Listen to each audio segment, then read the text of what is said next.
সব তো তোমার বাবার দেয়া। আমার সুখ স্বাচ্ছন্দ্যের ব্যবস্থা তো তিনিই করে গিয়েছিলেন। সে সুখ আর বেশি দিন সইবে না। ভুলে যাও না, যে বাড়িতে দাঁড়িয়ে তুমি কথা বলছো সেই বাড়িটা কিন্তু আমার বাবার। 100 বার। আমার বাবা তোমাকে কিছু দিয়ে যাননি, তুমি তাকে ঠকিয়ে সবকিছু নিয়েছো। এটাও ঠিক, কিন্তু প্রমাণ করতে হবে তো। আর প্রমাণ করতে হলে কোর্টে যেতে হবে, আর কোর্টে গেলেই একেবারে টাকার শ্রাদ্ধ।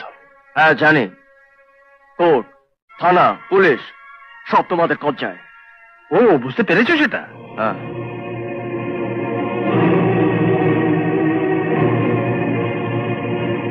কোর্টে আমি যাব না, কিন্তু এই হাত দুটোকে তুমি চিনে রাখো। এই হাত দুটো যেরকম মানুষের উপকারে লাগতে পারে, তেমনি দরকার পড়লে সব